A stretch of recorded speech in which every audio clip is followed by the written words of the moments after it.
Now we are seeing some of the previous gate questions from the subject machine design.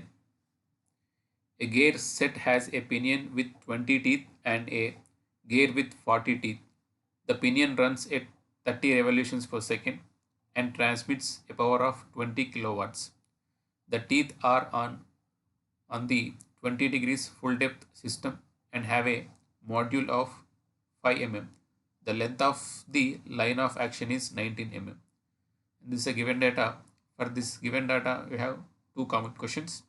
The first question is the contact ratio of the contacting tooth is, and for this question, if you see, contact ratio is given by length of action by PC into cos alpha, where PC is a circular pitch.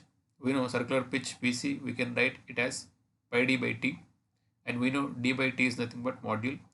So we can write PC as pi into m. So in the place of PC, I can write pi into m, and cos phi is nothing but pressure angle. So length of action is given 19 mm. If you see the question, length of action is 19 mm, and pressure angle is, so this 20 degrees is nothing but pressure angle, that is phi. So and module is given 5 mm. So when you just substitute and simplify that, we are getting contact ratio as 1.287, and here the options are very nearer, and but we have to select the nearest value. So that is 1.287 means 1.29 is the right option for this question. So option C is the right for this question. And if you see the next question for the same data, the resultant force on the contacting gear tooth is, so here actually the tooth is contacting with the other tooth. So when you see the force, the actual force or the total force will act F. So this is also called normal force. So this force is asking to find out. So if you see, when you resolve this force, this can be resolved into two components. One is tangential tooth load, that is Ft, and one is the radial tooth load.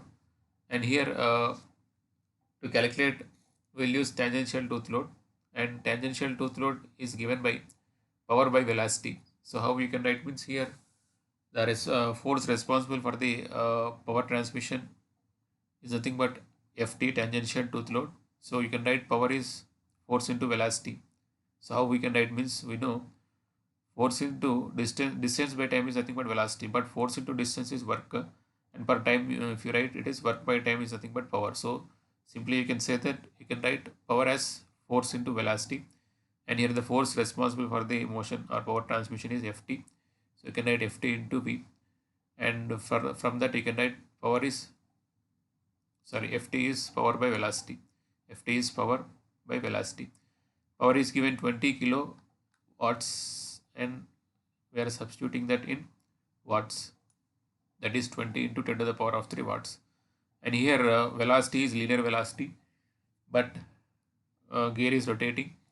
So to get linear velocity, the formula is pi d n by 60, and d is diameter, circle diameter of the gear or pinion, which is the given one, n is the RPM, and revolutions per minute. To convert into seconds by 60 will do, but d is not available here, so we know we can write d as m into t, where m is module and t is the number of teeth. So we know module is d by t. From that you can write d is m into t, but here this module is defined in mm, so here d is in mm. So but here d should be in meters, so for that purpose we are dividing this with 1000. So anyway, in the place of d we can write m into t and dividing with 1000 to get in meters. And if you substitute the given values here, power we have already taken 20 into 10 to the power of 3 watts, pi into module value 5 mm, number of teeth 20 given, n is given 30 revolutions per second is given. So here instead of writing 60, 60 is to convert RPM to RPS. So given directly RPS, so we are not taking 60 here. So directly we are writing RPS value, that is 30.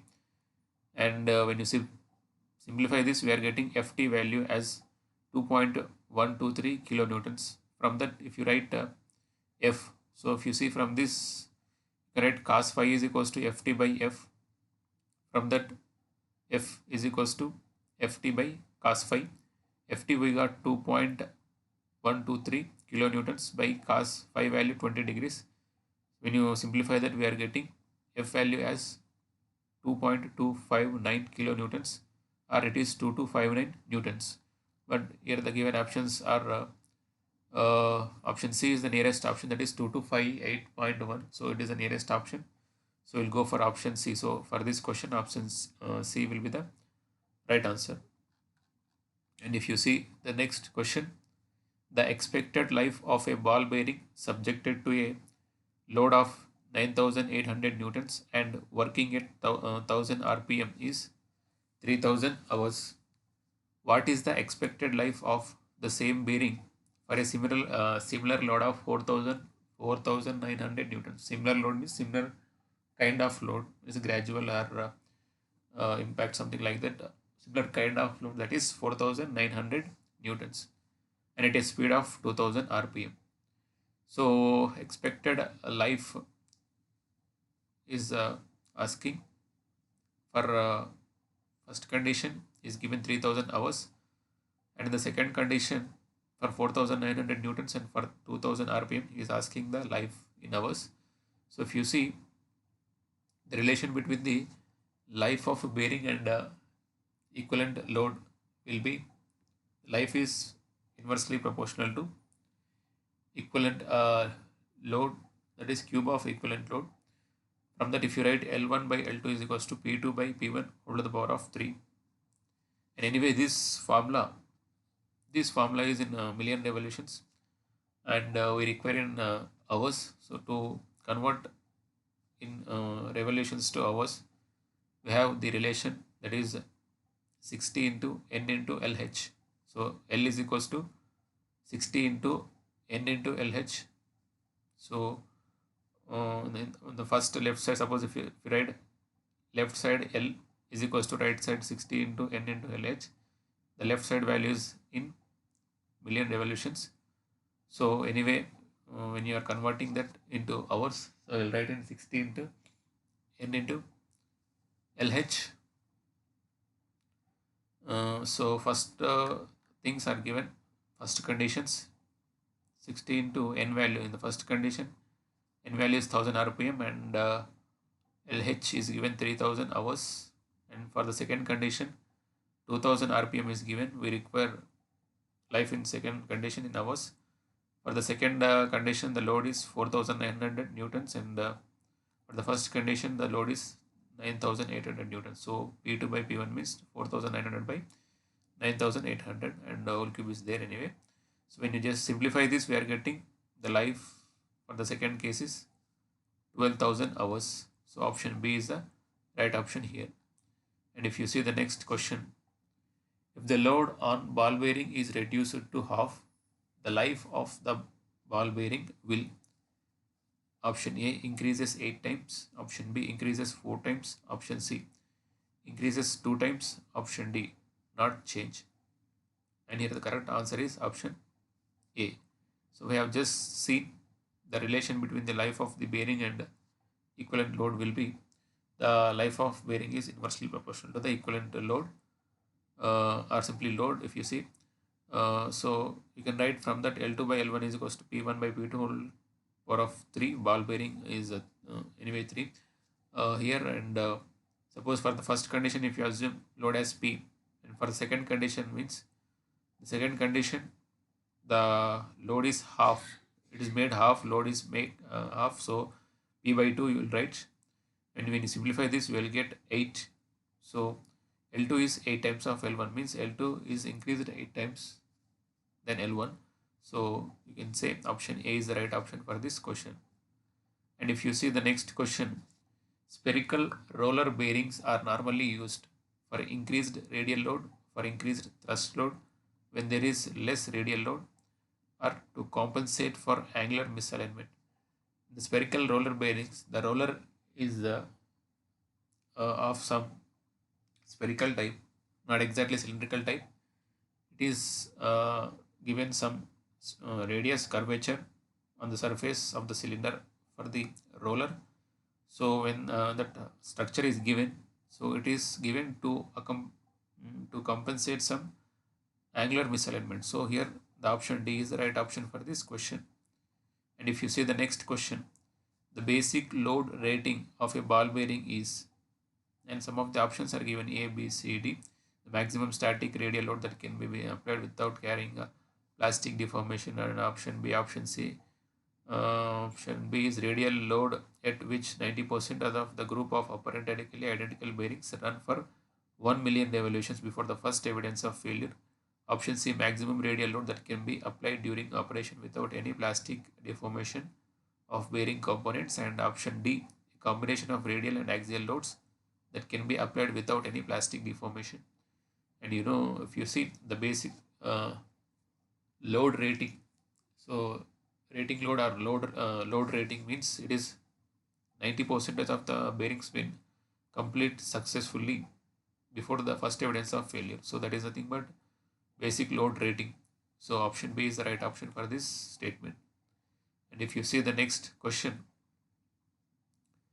ball bearings are rated by a manufacturer for a life of 10 to the power of 6 revolutions, that is 1 million revolutions. The catalog rating of a particular bearing is 16 kilonewtons. If the design load is 2 kilonewtons, the life of the bearing will be P into 10 to the power of 6 revolutions. So where P is equals to, so here we require here P. And if you see the P value is 512. So here is given catalog rating or dynamic load rating, you can say also. So that is C value. Let us take C.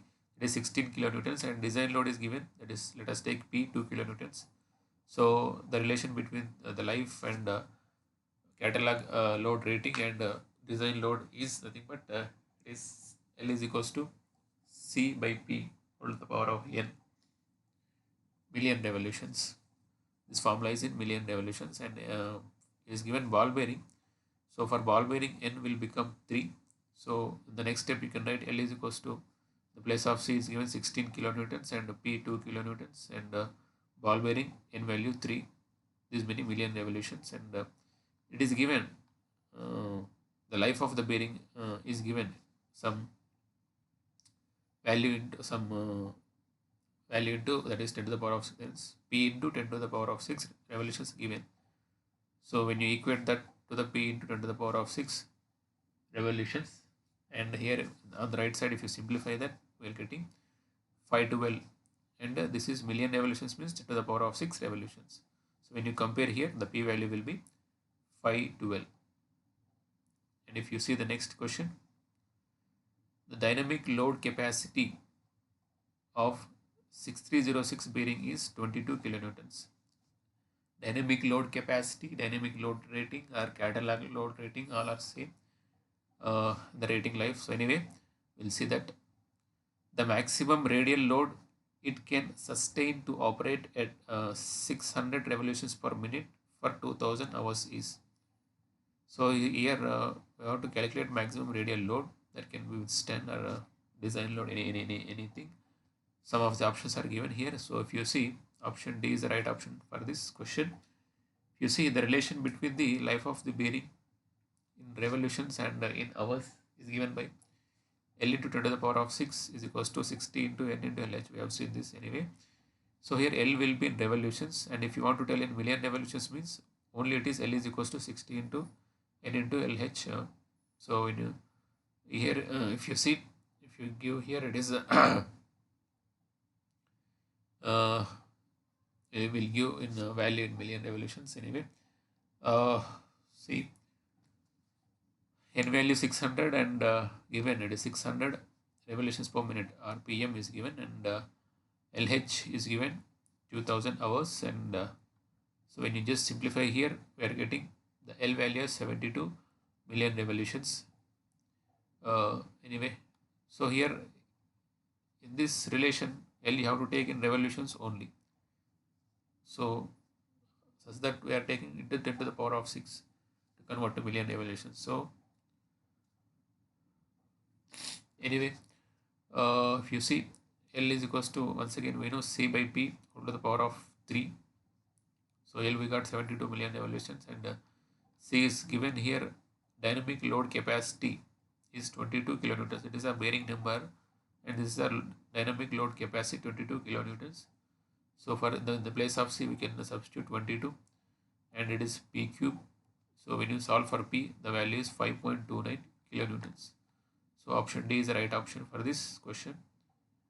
The life of a ball bearing at a load of 10 kilonewtons is 80,000 hours. Sorry, 8,000 hours. Its life in hours if the load is increased to 20 kilonewtons, keeping all other conditions same. So here life of the bearing for 10 kilonewtons is given 8,000 hours, and load is increased to 20 kilonewtons. And in that case, what is the life of the bearing in hours by keeping all other parameters, means RPM, something like that. All other parameters are constant. So here we have seen in already. We can write here the relation between life and load is L1 by L2 is equals to P2 by P1 whole to the power of 3. Suppose L1 is 8,000 hours given, we require L2. P2 is 10 kilonewtons and P1 is 10 kilonewtons. Sorry, P2 20 kilonewtons, P1 10 kilonewtons and the power of 3. So when you simplify this, we are getting L2 as 1000 hours. So option C is the right option.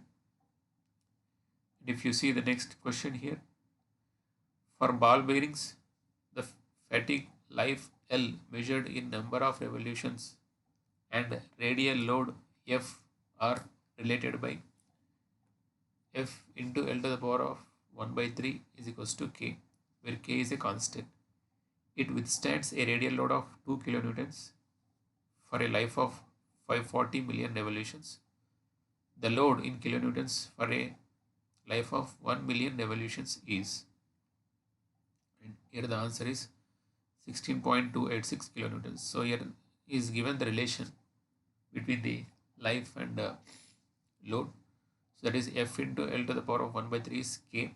So K is constant, means you can write F1 L1 to the power of 1 by 3 is equals to F2 into L to the power of 1 by 3. And the first condition is given the load value as 2 kilonewtons and 540 million revolutions life.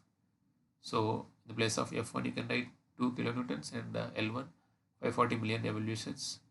It is asking the F2 value for 1 million revolutions. So in the place of L2 you can write 1, and if you solve for F2, that is we are getting F2 value as 16.286 kilonewtons. So this is kilonewtons, means this is also kilonewtons. And if you see the next question, which one of the following is the criterion in the design of hydrodynamic journal bearings? Option A, Sommerfeld number. Option B, rating life. Option C, specific dynamic capacity. Option D, rotation factor. In the design of journal bearings, Sommerfeld number is the criterion. And if you see the next question, a natural feed journal bearing of diameter 50 mm and length 50 mm operating at 20 revolutions per second carries a load of 2 kilonewtons. The lubricant used has a viscosity of 20 millipascal second. MPas means millipascal seconds. The radial clearance is 50 micrometers.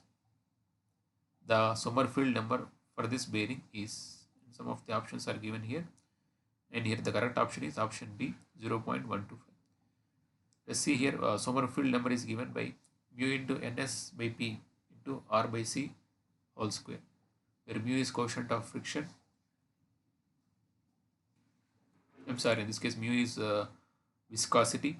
I'm sorry, mu is viscosity here, and Ns is revolutions per second.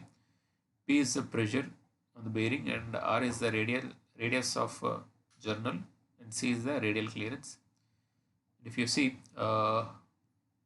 the viscosity is given 20 millipascal second, and we have to substitute in pascal seconds in this formula.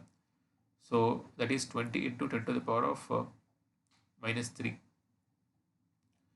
Milli is nothing but 10 to the power of minus 3, and ns revolutions per second, and here it is given 20 revolutions per second. So 20 here for ns, and p is pressure on the bearing. We can write p as load by area, and load by area is projected area, that is L into D. Load value is given 2 kilonewtons, that is 2 into 10 to the power of 3 newtons, and L is given 50 mm, that is 0.05 meters, and D is given also 50 mm, that is 0.05 meters, and R value is given, sorry, D is given 50 mm, R value will become 25, and radial clearance C is given 50 micrometers, and we have to substitute in mm. So we know 1 micrometer is nothing but 10 to the power of minus 3 mm. So when you just convert there and substitute and simplify, we are getting Sommerfeld number as 0.125 for this case, and option B is the right option for this question. For more videos, please subscribe and activate bell symbol, and also please share my videos with your friends. Thanks for watching.